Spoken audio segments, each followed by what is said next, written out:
Yeah, I just kind of go right into the next thing, and at this moment, we're on barns. But you never notice up there they got that weather vane, and usually it's a rooster or a cock. It's the same animal, really. You know, it's just a different name. You know why they got a cock on the weather vane? Because if they had a cunt, the wind would blow right through it.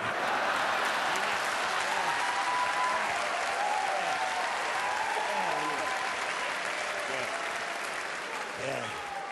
Well, a lot of people don't know that. That's why I travel around so much.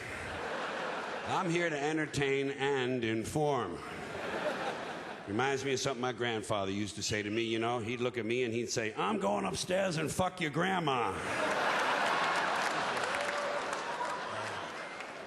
He's just a really honest man, you know. He wasn't gonna bullshit a 4-year-old. Starting with these people who read self-help books. Why do so many people need help? Life is not that complicated. You get up, you go to work, you eat 3 meals, you take 1 good shit, and you go back to bed. What's the fucking mystery? And the part I really don't understand, if you're looking for self-help, why would you read a book written by somebody else? That's not self-help, that's help. There's no such thing as self-help. If you did it yourself, you didn't need help. You did it yourself. Try to pay attention to the language we've all agreed on. And a similar mystery to me, motivation books, motivation seminars. Why would anyone need to be motivated by someone else? I say if you lack motivation, a seminar isn't going to help you. What you really need is to be smashed in the head 30 or 40 times with a golf club. That'll fucking motivate you. Or else it'll at least get you up and moving around the room. You know, locate your socks, shit like that. Get the day rolling.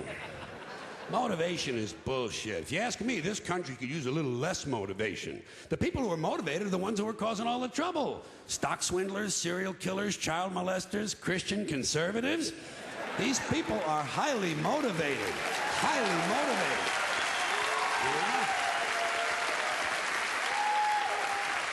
And anyway, I think motivation is overrated. You show me some lazy prick who's lying around all day watching game shows and stroking his penis, and I'll show you someone who's not causing any fucking trouble, okay? Yeah. Hey. All right. Here's another pack of low-grade morons who ought to be locked into portable toilets and set on fire. These people with bumper stickers that say, "We are the proud parents of an honor student at the Franklin School," you know, or the Midvale Academy, or whatever other innocent-sounding name has been assigned to the indoctrination center where their child has been sent to be stripped of his individuality and turned into an obedient, soul-dead, conformist member of the American consumer culture.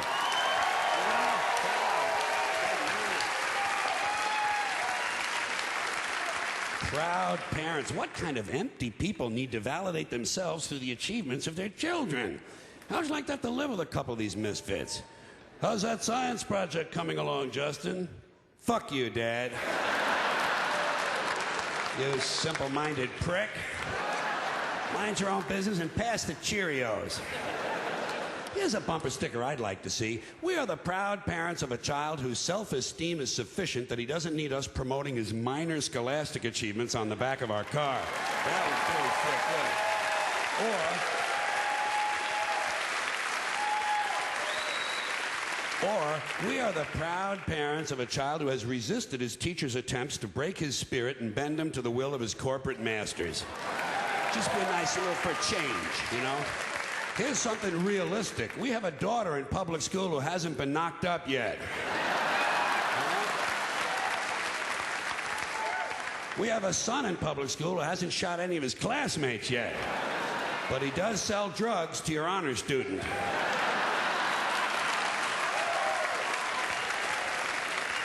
Plus, he knocked up your daughter. Then there are the people who aren't too proud of their children. We are the embarrassed parents of a cross-eyed little nitwit who at the age of 10 not only continues to wet the bed, but also shits on the school bus. Something like that on the back of the car might give the child a little more incentive, you know? Get him to try a little harder next semester. Here are some more parents who ought to be beaten with heavy clubs and left bleeding in the moonlight. These are the ones who carry their babies around in these backpacks or front packs or slings or whatever these devices are called that are apparently designed to leave the parents' hands free to sort through high-end merchandise and reach for their platinum credit cards. Because it's always these upscale, yuppie-looking Greenpeace, environmentally conscious assholes who have them on, you know? I say, hey, Mr. and Mrs. Natural Fibers. I say, hey, Mr. and Mrs. Natural Fibers. It's not camping equipment, it's a baby. Touch the little prick now and then. He'll thank you for it someday. These are the same people who sort their garbage, jog with their dogs, and listen to Steely Dan. You know? You just like to take them out deep into the forest and disembowel them with a wooden cooking spoon. Here are some more people who ought to be smashed across the face repeatedly with a piece of heavy mining equipment. These grown men who refer to their fathers as my daddy. You know? Yeah. Gee, you hear a lot of this stupid shit in the South. These rebel assholes, you know? My daddy, yeah, my daddy. Well, you know what my daddy used to say? My daddy used to say, blah, blah, blah, blah, blah, blah, blah, blah, blah, blah, blah, blah, blah. Oh, he did? Did he? Well, wasn't that fucking enlightening? My daddy used to say, fuck your daddy. Fuck your daddy.